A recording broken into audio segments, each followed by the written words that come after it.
وما أرسلنا قبلك إلا رجالا نوحي إليهم فاسألوا أهل الذكر إن كنتم لا تعلمون.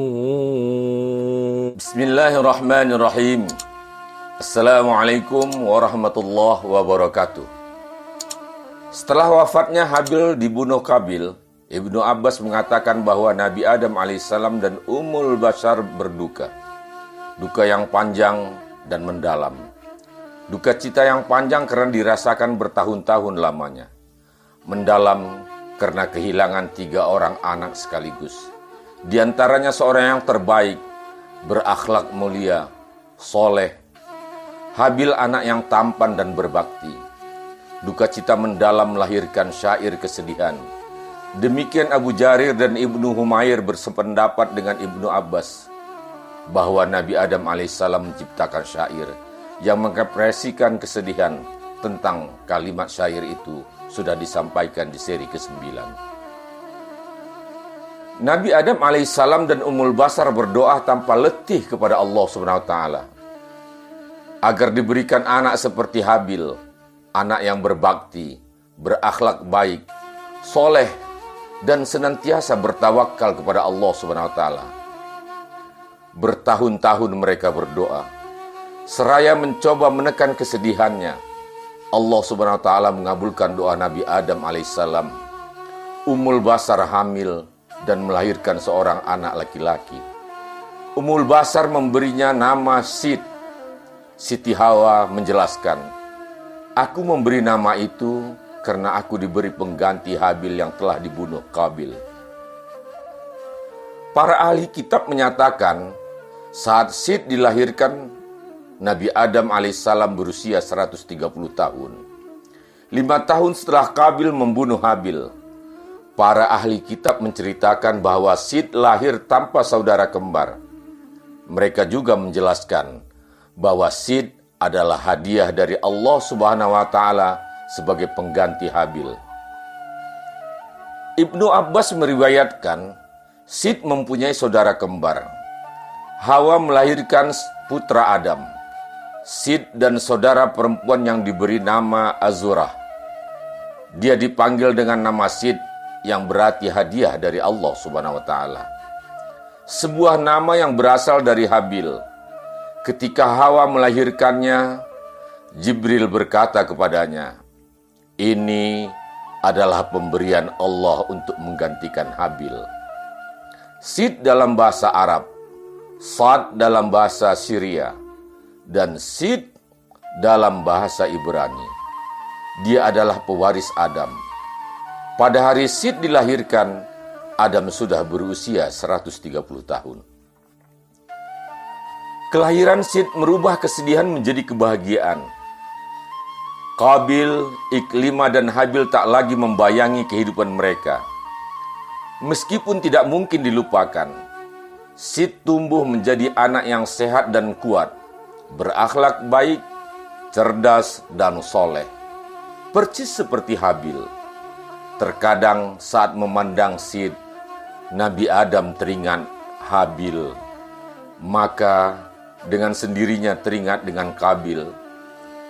Di manakah dia dan Iklimah? Masih hidupkah? Berapa banyak anak-anaknya?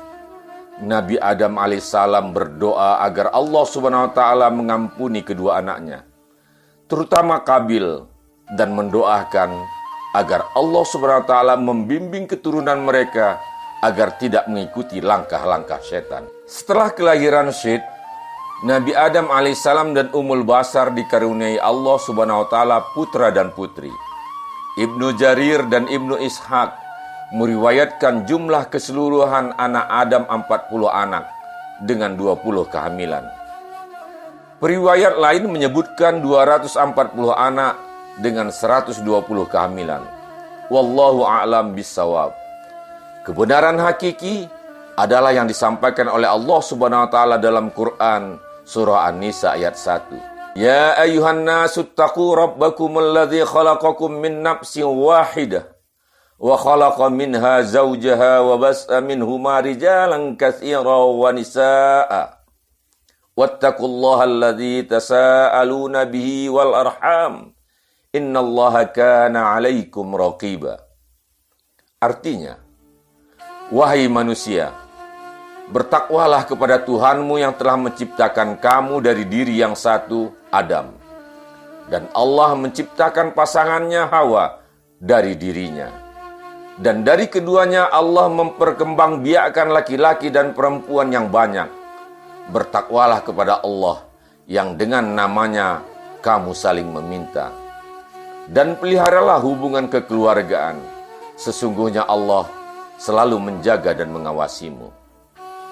Ayat tersebut menjelaskan kepada kita bahwa dari Adam dan Hawa, Allah Subhanahu wa taala mengembangbiakkan laki-laki dan perempuan yang banyak.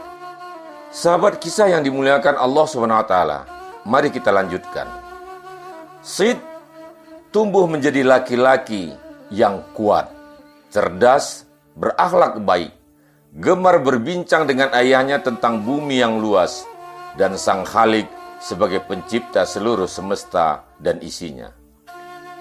Sejak kecil Sid diajarkan oleh Nabi Adam alaihissalam berbagai petunjuk dari Allah Subhanahu wa taala yang bersumber dari suhuf yang diberikan oleh Allah Subhanahu wa taala kepada Nabi Adam alaihissalam.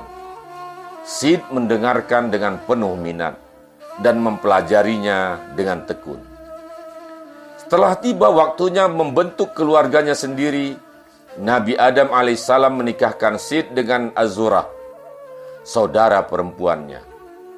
Ketika Sid berusia 165 tahun, dia dianugerahi anak bernama Anusi dan dianugerahi anak-anaknya yang lain, yang terdiri dari laki-laki maupun perempuan. Begitu pula anak Nabi Adam lainnya berkeluarga dan berketurunan, sehingga terbentuklah kaum. Tentu saja, selama Nabi Adam masih hidup, kaum ini dipimpin Nabi Adam. Dan Sid diberi amanah untuk mengatur mereka dalam keseharian. Mereka tinggal di daerah pegunungan yang merupakan bagian dari dataran tinggi yang di mana kaum Kabil tinggal di lembahnya. Mengenai dua kaum ini, Sid dan Kabil ada perbedaan lain. Selain teritorial tempat tinggal mereka, yaitu dari segi fisik, sebagaimana diceritakan perawi, bahwa bentuk fisik kaum Sid, laki-lakinya berwajah tampan semua, sedangkan wanitanya berwajah jelek. Kaum Kabil sebaliknya, prianya berwajah jelek, dan wanita-wanitanya berwajah cantik. Begitulah, dua kaum itu terus berketurunan berkembang. Iblis mengamati mereka dari dunia yang tak terlihat. Namun, Iblis memutuskan lebih dahulu menggoda kaum Kabil. Setelah itu, dia akan menggoda kaum Sid. Dari seri ke-10 telah diceritakan bagaimana kaum Kabil dijerumuskan oleh Iblis. Sahabat kisah yang dimuliakan oleh Allah Subhanahu wa taala. Awalnya Nabi Adam alaihissalam tidak mengetahui di mana Kabil. Namun sebab ilmunya lambat laun Nabi Adam alaihissalam mengetahui Kabil bertempat tinggal di lembah dan membentuk kaumnya di sana. Untuk itu Nabi Adam alaihissalam memberitahukannya kepada Sid dan menceritakan peristiwa yang telah terjadi. Nabi Adam alaihissalam melarang Sid dan saudara-saudaranya beserta keturunannya untuk tidak bepergian ke lembah dan tidak bergaul dengan mereka. Nabi Adam juga mengetahui bahwa iblis telah tinggal bersama mereka dan berhasil mengajak mereka untuk melakukan perbuatan zalim. Sid kemudian menjaga saudara-saudaranya, anak-anaknya, dan keturunan mereka tidak menjalin hubungan sosial dengan masyarakat Kabil. Qadarullah berjalan sebagaimana mestinya. Kaum Sid sering sekali mendengar keriuhan dari arah lembah yang bersumber dari teriakan-teriakan manusia dan bunyian-bunyian aneh. Jika fokus mendengarnya, terasa sangat indah di telinga dan mampu membuat tubuh bergerak tanpa disadari. Iblis telah melancarkan serangannya ke kaum Sid melalui bunyian-bunyian yang menggerakkan nafsu di dalam diri, sehingga raga dan jiwa terpengaruh. Allah Subhanahu wa Ta'ala telah memperingatkan kita agar tidak terjebak dalam tipuan setan sebagaimana Quran surah Al-A'raf ayat 27.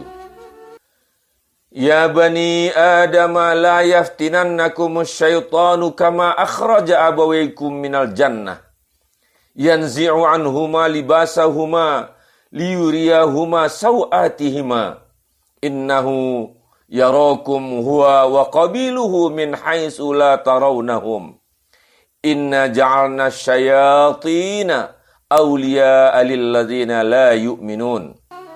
Artinya, wahai anak cucu Adam, janganlah kamu sampai tertipu oleh setan, sebagaimana halnya dia setan telah mengeluarkan ibu bapamu dari surga, dengan menanggalkan pakaian keduanya untuk memperlihatkan aurat keduanya. Sesungguhnya dia dan pengikutnya dapat melihat kamu dari satu tempat yang kamu tidak bisa melihat mereka. Sesungguhnya kami telah menjadikan setan-setan itu pemimpin bagi orang-orang yang tidak beriman. Sahabat kisah yang dimuliakan Allah Subhanahu wa Ta'ala, kita kembali kepada kisahnya. Suara-suara teriakan dan bunyi-bunyian yang datang dari lembah sangat cepat menyebar di kalangan kaum Sid. Rasa penasaran dan ingin tahu mereka membuat mereka terus-menerus membincangkannya, dari bisik-bisik hingga sangat terbuka. Sid kemudian mengumpulkan mereka dan menasihati sebagaimana yang diajarkan Nabi Adam alaihissalam. Mereka mau mengerti dan taat untuk tidak lagi mendekati lembah dan membicarakannya di kalangan mereka. Sungguh Sid adalah pemimpin yang baik dan mampu menasihati kaumnya. Namun, apakah iblis berdiam diri? Sahabat kisah yang dimuliakan Allah Subhanahu wa Ta'ala, insya Allah kita jumpa lagi dalam seri ke-12. Wassalamualaikum warahmatullahi wabarakatuh.